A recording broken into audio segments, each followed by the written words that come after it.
Khi chúng ta coi một cái phim mà về thú vật mà thấy con rắn nó phải há miệng nó nuốt một con ếch, và chúng ta thấy cảm thương. Thì chúng ta thấy một con chim nó sa xuống sông, và với hai cái bàn chân của nó xớt một con cá rất lớn, nó bay lên trên trời. Hay là một con cọp nó đuổi theo một con nai, hay là một con thỏ. Chúng ta thấy rõ ràng rằng trong cuộc sống nó có những cái khổ đau. Khi mà chúng ta thấy con cọp nó cắn cổ con nai rất là hiền, rất xinh đẹp, chúng ta cảm thương. Nhưng mà chúng ta cũng đồng thời biết rằng con sư tử đó, con cọp đó, nó không có cắn vào cổ con nai, tại vì nó cũng cần phải sống. Nếu chúng ta có hiểu biết thì không những chúng ta thương cho cái thân phận con nai con hiền lành, xinh đẹp, nhưng mà chúng ta cũng thương cho con cọp, là bắt buộc nó phải giết con này để nó ăn. Những cái con thú vật đó, những con mãnh thú đó, nó phải đi săn mồi. Nó có cái khác hơn con người, là chỉ khi nào đói nó đi săn thôi. Còn con người là không đói cũng đi săn cho vui. Và khi mà mình đã có tiền đủ ăn rồi, đủ nuôi gia đình rồi, nhưng mà mình vẫn đi săn như thường. Mình muốn làm giàu hơn. Và khi mình làm giàu hơn, muốn giàu hơn, thì mình phải khai thác nhiều hơn nữa, khai thác những người khác, khai thác thị trường, và mình gây đau khổ cho những cái chủng loại khác. Tại vì con người không có bằng lòng, không có mãn ý như là con cọp hay là con sư tử. Tại vì con cọp và con sư tử khi nó ăn no rồi thì nó buông cái còn lại để cho những con khác tới ăn. Còn chúng ta thì chúng ta không buông, chúng ta giữ lại cho chúng ta. Và khi mà chúng ta no rồi, chúng ta vẫn đi kiếm mồi như thường. Chúng ta là ai? Chúng ta là người buôn bán. Chúng ta là những nhà doanh thương. Chúng ta không bao giờ dừng nghỉ trên con đường đi kiếm lợi tức và làm giàu của chúng ta. Và vì vậy cho nên cái sự ác độc của con người so với sự ác độc của con cọp hay là con sư tử, nó còn lớn hơn gấp trăm, gấp ngàn lần. Chúng ta đều là những người thợ săn cả. Chúng ta săn không bao giờ biết chán, và chúng ta tạo ra những cái đau khổ khắp nơi trên thế giới. Chúng ta tạo ra áp bức, bất công. Chúng ta làm lũng đoạn xã hội, làm hư hỏng môi trường, là tại vì chúng ta là những người thợ săn không có cái biên giới. Còn con cọp kia, con sư tử kia, nó chỉ săn để đủ thịt nó ăn trong ngày hôm đó mà thôi.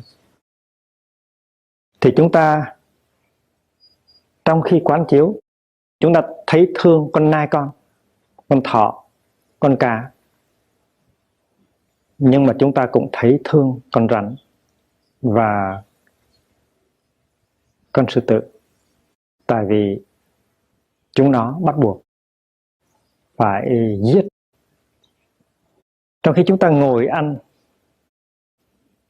và chúng ta ăn miếng cà rốt, hay là miếng cà chua, hay là miếng đậu que, chúng ta cảm thấy sung sướng là tại vì chúng ta không cần phải làm như là con cọp kia, phải đi cắn cổ một con nai để mà ăn.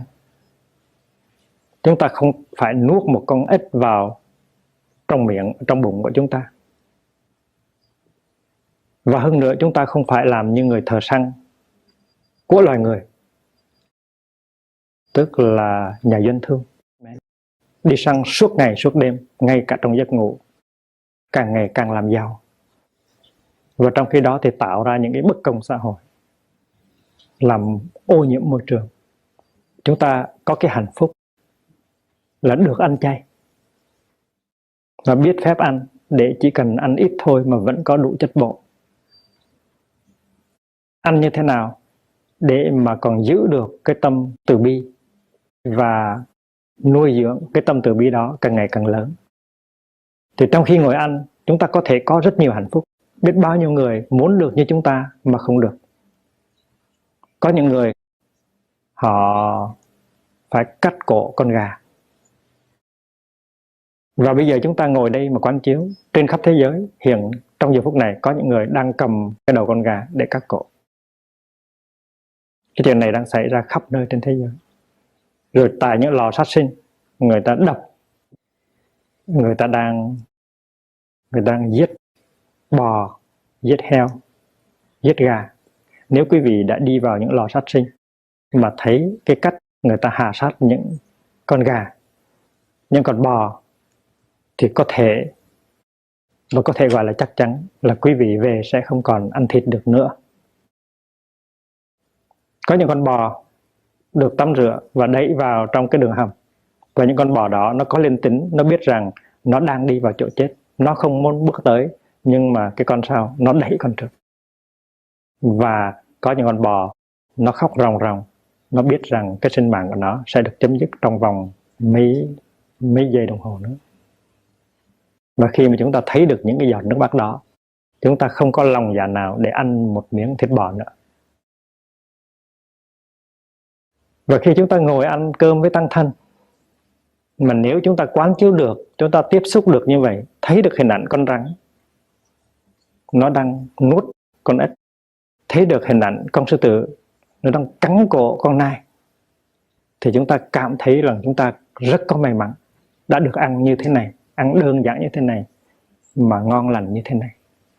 Thì cái hạnh phúc đó nó lớn. Và hạnh phúc đó là hạnh phúc cho ai? Có phải là một cái hạnh phúc ích kỷ hay không? Và tại nếu chúng ta không có được nuôi dưỡng bằng cái hạnh phúc này, thì chúng ta có thể làm được gì cho ai? Nếu chúng ta không có hạnh phúc thì chúng ta không có thể chia sẻ được hạnh phúc cho ai cả. Cho nên cái hạnh phúc trong giây phút hiện tại rất cần thiết cho chúng ta. Chính nhờ cái hạnh phúc đó mà chúng ta có thể làm được cái gì và tránh làm được những cái gì để đừng có gây thêm khổ đau trên thế giới.